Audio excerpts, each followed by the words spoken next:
로마서 9장 1절에서 18절까지 말씀을 우리 함께 읽겠습니다. 시작.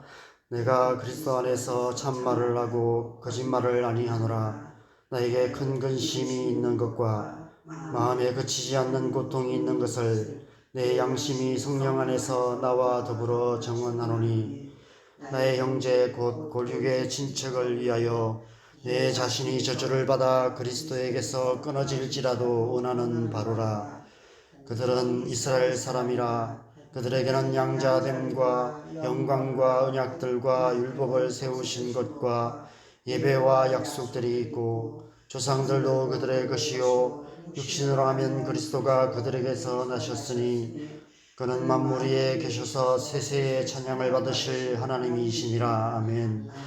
그러나 하나님의 말씀이 폐하여진 것 같지 않도다. 이스라엘에서 난 그들이 다 이스라엘이 아니요 또한 아브라함의 씨가 다 그의 자녀가 아니라 오직 이삭으로부터 난 자라야 내 씨라 불리리라 하셨으니, 곧 육신의 자녀가 하나님의 자녀가 아니요 오직 약속의 자녀가 씨로 여기심을 받느니라. 약속의 말씀은 이것이니, 명년일 때에 내가 이르리니 사라에게 아들이 있으리라 하심이라. 그뿐 아니라 또한 리브가가 우리 조상 이삭 한 사람으로 말미암아 임신하였으니, 그 자녀들이 아직 나지에도 아니하고 무슨 선이나 악을 행하지 아니한 때에 택하심을 따라 되는 하나님의 뜻이 행위로 말미암지 않고 오직 부르시는 이로 말미암아 서게 하려 하사, 리브가에게 이르시되 큰 자가 어린 자를 섬기리라 하셨나니, 기록된 바 내가 야곱은 사랑하고 에서는 미워하였다 하심과 같으니라. 그런즉 우리가 무슨 말을 하리요? 하나님께 불의가 있느냐? 그럴 수 없느니라. 모세에게 이르시되 내가 긍휼히 여길 자를 긍휼히 여기고 불쌍히 여길 자를 불쌍히 여기리라 하셨으니, 그런즉 원하는 자로 말미암음도 아니요 다른 박질하는 자로 말미암음도 아니요 오직 긍휼히 여기시는 하나님으로 말미암음이니라. 성경이 바로에게 이르되 내가 이 일을 위하여 너를 세웠으니 곧 너로 말미암아 내 능력을 보이고 내 이름이 온 땅에 전파되게 하려 함이라 하셨으니, 그런즉 하나님께서 하고자 하시는 자를 긍휼히 여기시고 하고자 하시는 자를 완악하게 하시느니라. 아멘. 오늘 본문 1절에서 사도 바울은 마음에 큰 근심이 있고 그치지 않는 고통이 있다라고 말씀하면서 자기 동족 이스라엘 백성들을 향한 간절한 마음을 고백하고 있습니다. 우리가 아시다시피 사도 바울은 이방인의 사도였습니다. 이방인들에게 복음을 전하는 사명을 받았고 지금까지 생명을 걸고 이방 지역을 다니며 복음을 전하는 삶을 살았습니다. 그래서 사도 바울의 사역으로 말미암아 수많은 교회들이 세워지게 되었습니다. 그럼에도 불구하고 그의 마음속에는 자기 동족들에 대한 마음도 남달랐던 것 같습니다. 그들의 영혼을 사랑하는 마음으로 가득했습니다. 그래서 3절에 이렇게까지 말합니다. 나의 형제 곧 골육의 친척을 위하여 내 자신이 저주를 받아 그리스도에게서 끊어질지라도 원하는 바로다. 얼마나 간절하게 원하는지 그 마음을 그렇게 고백하고 있습니다. 어떻게 이런 마음을 가질 수 있을까요? 저는 이 말씀을 묵상할 때마다 고향에 계신 부모님과 형제들이 생각이 납니다. 내 안에도 사도 바울 같은 마음이 있는가라는 질문도 아울러 하게 됩니다. 사도 바울의 이 마음은 단지 인간적인 마음은 아니었던 것 같습니다. 온 세상 모든 영혼들을 사랑하시는 하나님의 마음이 그 안에 가득했던 것 같습니다. 여러분, 하나님은 온 세상 모든 영혼들을 사랑하셔서 아무도 멸망하지 않고 다 구원받기를 원하시는 것입니다. 유대인들이 비록 예수 그리스도를 십자가에 못 박았지만 그럼에도 불구하고 여전히 유대인들도 사랑하신다라고 말씀하고 있는 것입니다. 이 하나님의 마음을 베드로 사도가 잘 표현하고 있습니다. 베드로서 3장 9절에 보면 주의 약속은 어떤 이들이 드리라고 생각하는 것 같이 더딘 것이 아니라 오직 주께서는 너희를 대하여 오래 참으사 아무도 멸망하지 않고 다 회개하기에 이르기를 원하시느니라 라고 말씀하고 있습니다. 오늘 본문은 이 하나님의 마음을 알아야만 제대로 이해할 수 있는 본문입니다. 이 하나님의 마음을 알지 못하면 오늘 본문의 의미를 오해할 수도 있고 하나님의 선하심을 오해할 수도 있습니다.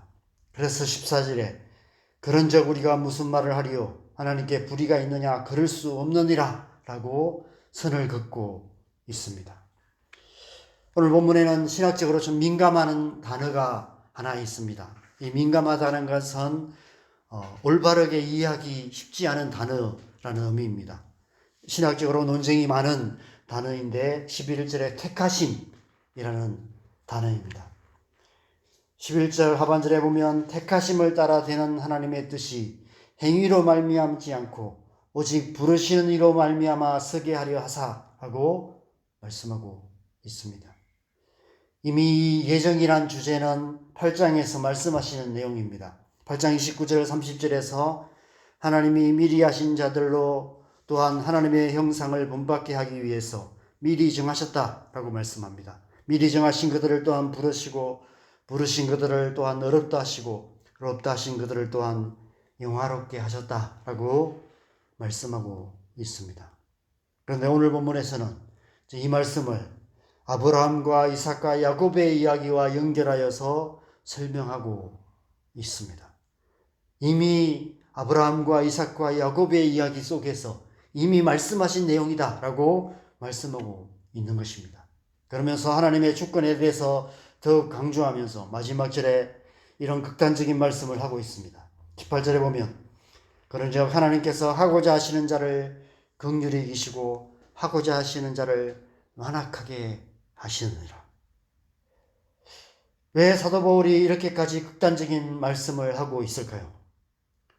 자기 동족 이스라엘 백성들이 다 예수님을 믿고 구원받기를 정말 간절히 원하지만 실제로는 그렇지 않았다는 것입니다.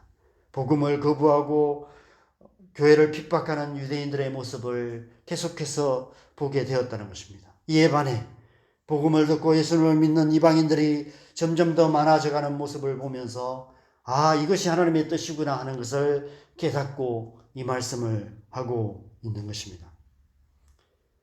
성도님들 가운데 가족들의 구원을 위해서 기도하며 복음을 전하기 위해 애쓰는 분들이 많이 계십니다. 그래서 온 가족이 예수님을 믿고 구원받게 되었다라는 간증들도 많이 있습니다. 그럼에도 불구하고 그렇지 못한 경우도 훨씬 많습니다. 오랫동안 기도하고 오랫동안 전도를 했음에도 불구하고 끄떡도 하지 않는 그런 남편, 그런 가족들 때문에 마음 달아 하시는 분들이 많이 계십니다. 끝까지 복음을 거부하는 가족들로 인해 여전히 사도 바울 같은 마음으로 탄식하며 기도하시는 분들이 많이 계십니다. 저도 그렇습니다. 저희 부모님도 그렇고 저희 형제들도 그렇고 가까운 친척들 가운데도 예수님을 믿는 분들이 별로 많지 않습니다. 제가 처음 교회 다니면서부터 지금까지 가정의 구원을 위해서 기도해 왔는데 요 근래에 저희 어머니께서 교회를 나가시기는 하시지만 아직 예수님을 알지 못한 채 교회만 나가고 계시고 아버지와 동생들은 아직 요지부동인 상태입니다. 저는 이 말씀을 묵상할 때마다 이런 정죄감이 들곤 합니다. 내 안에 사도 바울 같은 이런 간절한 마음이 없어서 그런 것 아닐까? 내가 좀 더 열심히 기도하고 더 적극적으로 전도했다면 달라지지 않았을까? 아마 여러분 가운데도 비슷한 마음이 있으신 분이 계실 것 같습니다. 그런 우리에게 사도 바울이 오늘 말씀을 통해서 그렇지 않다라고 말씀하는 것 같습니다. 그것이 다 우리 책임이 아니라 하나님의 주권에 속한 것이다라고 말씀하고 있는 것이 아닐까 생각됩니다. 여러분 한번 생각해 보십시오. 하나님의 아들 예수께서 직접 이 땅에 오셔서 유대인들에게 수많은 표적들을 보이시고 하나님 나라의 복음을 전하셨습니다. 그들은 예수님을 직접 보았고 그 음성을 직접 들었습니다. 병든 자를 고치시고 눈먼 자를 눈뜨게 하시고 귀신 들린 자를 온전케 하시고 죽은 자를 살리시고 오병이어로 5,000명을 먹이시는 예수님의 기적을 그들은 직접 경험했고 생생하게 맛보았습니다. 그럼에도 불구하고 유대인들은 예수님을 믿지 않았고 끝내 예수님을 십자가에 못 박고 말았습니다. 예수님께서 열심히 기도 안 하셔서 그런 것일까요? 예수님께서 더 적극적으로 전도하셨다면 결과가 달라졌을까요? 그렇지 않습니다. 사도 바울 역시도 지금까지 사역 가운데 그런 일을 수없이 경험했습니다. 3차에 걸친 전도 여행을 통해서 수많은 지역을 다니며 복음을 전했습니다. 어떤 지역에서 어떤 사람들은 복음을 쉽게 받아들이고 구원을 받고 교회가 세워지는 것을 보았습니다. 그런데 어떤 사람들은 끝까지 마음을 완악하게 하고 복음을 거부할 뿐 아니라 사도 바울의 사역을 방해하고 교회를 핍박하는 모습을 수없이 보았습니다. 똑같은 사람이 똑같은 상황에서 똑같은 복음을 전했지만 믿는 자와 믿지 않는 자가 극명하게 갈리는 모습을 수없이 목도했습니다. 십자가 좌우편의 강도를 생각해 보십시오. 똑같은 죄인으로 예수님과 함께 그 좌우편의 십자가에 못 박혀 죽어갔습니다. 그러나 그 선택은 정반대였고 그 결과도 정반대였습니다. 한 사람은 믿고 천국을 갔고 한 사람은 거부하고 하나님의 심판 가운데 나아갔던 것입니다. 사도 바울은 지금 신학적인 연구를 통해서 논쟁거리 가득한 교리를 말하고 있는 것이 아닙니다. 그런 오랜 사역의 경험을 통해서 하나님께서 하시는 일, 하나님께서 어떤 일을 행하고 계시는지 그 하나님의 주권적인 사역에 대해서 말씀하고 있는 것입니다. 그런즉 하나님께서 하고자 하시는 자를 긍휼히 여기시고 하고자 하시는 자를 완악하게 하시느니라. 모든 주권이 하나님께 있음을 말씀하고 있는 것입니다. 구원은 하나님께 속한 것입니다. 하나님은 우리를 구원하시는 하나님이시기 때문에 그렇습니다. 우리가 우리 자신을 구원한 것도 아니고 우리가 열심히 기도하고 우리가 열심히 전도해서 한 영혼이라도 구원할 수 있는 것이 아니라고 말하는 것입니다.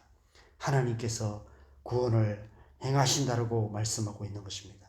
우리가 구원받은 것도 원하는 자로 말미암음도 아니요 다른 박질하는 자로 말미암음도 아니요 오직 긍휼히 여기시는 하나님으로 말미암은 것이다라고 말씀하고 있는 것입니다. 긍휼히 여기신 하나님께서 우리를 긍휼히 여기셨고 저를 긍휼히 여기셨고 여러분을 긍휼히 여기셔서 저와 여러분이 구원을 받은 줄 믿습니다. 여기서 한 가지 중요한 오해를 풀고 가야 해서 14절 15절 말씀을 기록하고 있습니다. 14절 15절 말씀을 한번 보시겠어요?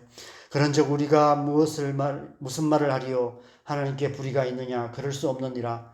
모세에게 이르시되 내가 긍휼히 여길 자를 긍휼히 여기고 불쌍히 여길 자를 불쌍히 여기리라 하셨나니 라고 말씀하고 있습니다.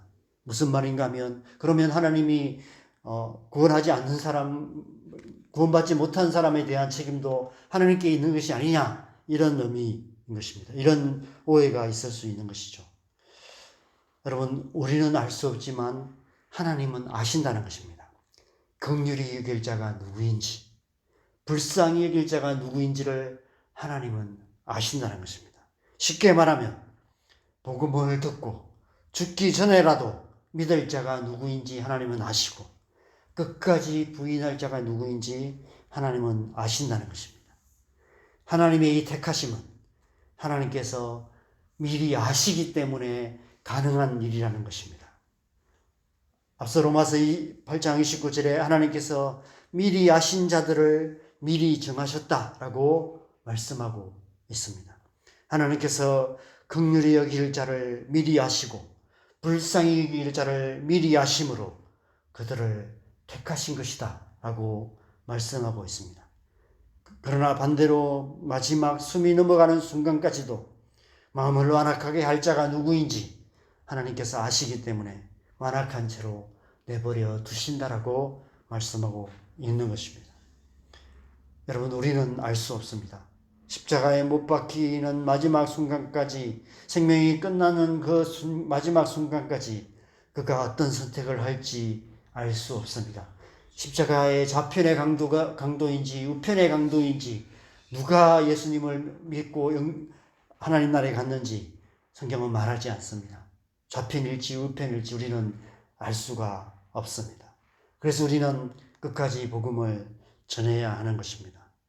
저도 사역을 하면서 그렇게 마지막 순간에, 숨이 넘어가시는 마지막 순간에 예수님을 영접하시고 평안하게 천국을 가시는 분들도 보았고, 반대로 끝까지 믿지 않으시는 분도 보았습니다.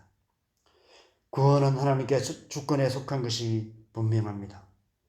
그런데 만약 그것이 전부라면 오늘 사도 바울이 1절에서 3절에 이렇게까지 근심하고 고통할 이유가 없을 것입니다. 하나님께서 택하신 자를 다 알아서 구원하실 건데 뭐 이렇게까지 하냐고 핀잔을 들을 수밖에 없을 것입니다.